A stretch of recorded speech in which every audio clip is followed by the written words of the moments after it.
who now is on the staff of Grand Valley, was the field officer here. And through that organization for a year or so, my partner and I monitored what we found in the Chronicle newspaper of Muskegon, and what we may have picked up through local radio or through local television, of whatever it was that was either supportive of or hostile to the gay community.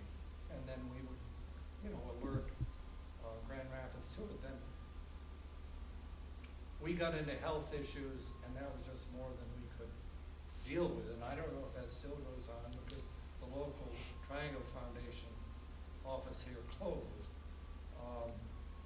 I'm trying to think of the Muskegon area. We tried a Pride Fest a couple of years in a row there, and it didn't seem to get anywhere. We've been supportive of a consortium of health care providers in Muskegon, both non-governmental units and governmental agencies, and have given them some financial and moral support. In an organized way, besides supporting national organizations such as Lambda Legal, and I send supporters as my partner every month to the ACLU. I personally haven't done very much, and we're both in our 80s, and you get kind of retired, and you do some of it, not very much. No, I feel like I've done a lot less than I should in that regard. Okay. Well, you've already spoken a little bit about the, being an Episcopal priest and sort of that denomination's evolution with how it treats the LGBT community.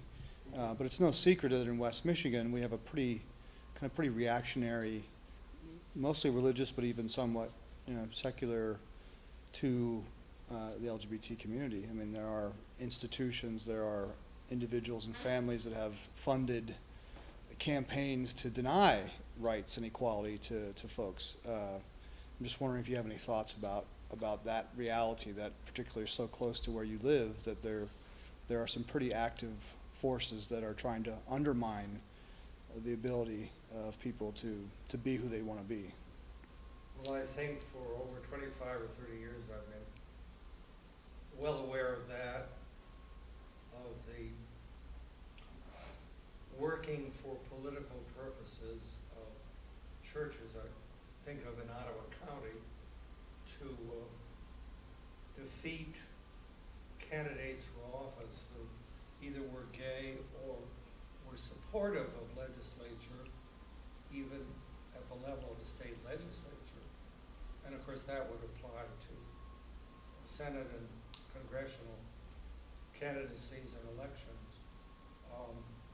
I moved to Ottawa County in the winter of '71, came down from Manistee, where as a result of Vatican II, the Roman Catholic parishes, particularly their priests and their nuns and their lay teachers, in the euphoria, so to speak, of Vatican II, could not have been more open to other Christians in the community, not just to Christians.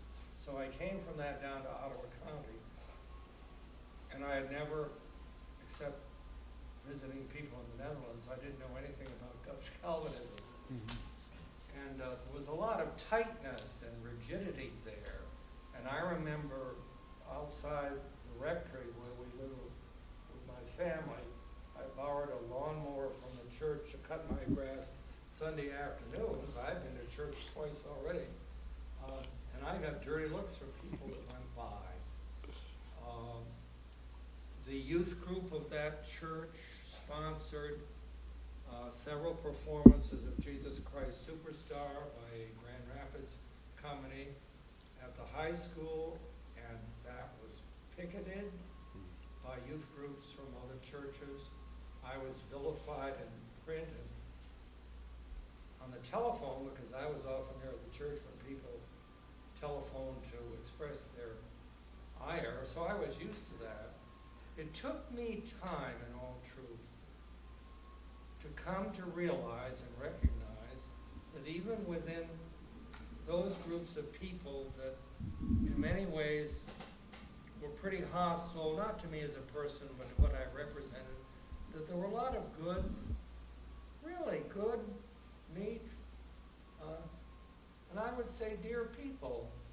And so I began to realize, okay, you know, this flack, but that isn't the whole thing. And that's how I felt there. And I remember some of the same when I worked for the church in Kalamazoo. So it's easy to figure I'm not going to do anything with those people because they're shooting flack at me. But I came to the point where that wasn't always the way I responded. Okay. I mean, what part of this, you know, the intent of this project is to not only sort of document through stories, through archival materials, history of the LGBT community in West Michigan that too often is not told, is not known to a lot of people. But another hope we have for this is that, you know, people, particularly young people, 10, 20, 30, 40 years from now, will look at this material, watch the film, listen to the interviews. So I'm just wondering if you had any words of encouragement for people who are maybe struggling with their own identities, trying to make sense of all this in the kind of world we live in. What message would you maybe want to share with those folks who might see this down the road? Well, to a certain extent, you know, in the last 5 or 6 years, I've become familiar to a certain extent with the history of LGBT people in Europe, in the United Kingdom, and in British lands throughout the world, in the United States and Mexico. And I realized generation by generation, there's a challenge, there's an inner call, there are opponents, there are supporters, and I think each generation meets different elements of that. I've been wonderfully helped in the last 4 or 5 years by some younger GLBT people, not only by those older than I am, which would be very ancient, or those my age or slightly less. And in the history of the development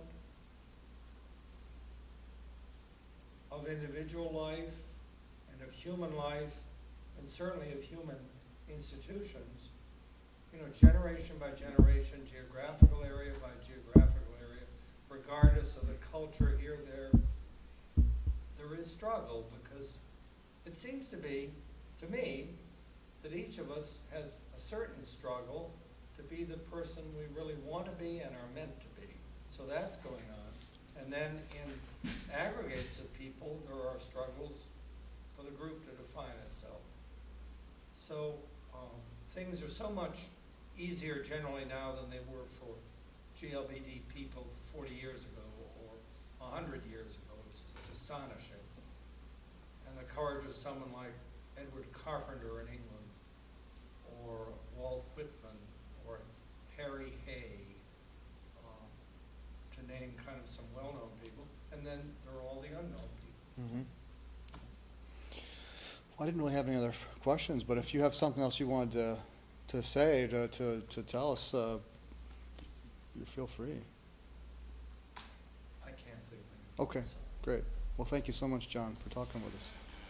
You're a very good interviewer. I don't know. This is cut, I hope. You're a good interviewer. Thank you. You remember what the person says and help them to go back to it or lead on from it. And I hope your work is good. I'm sure it is, and I suppose we'll all end up on one of those reels in an archive. That's the goal. Again, well, thanks.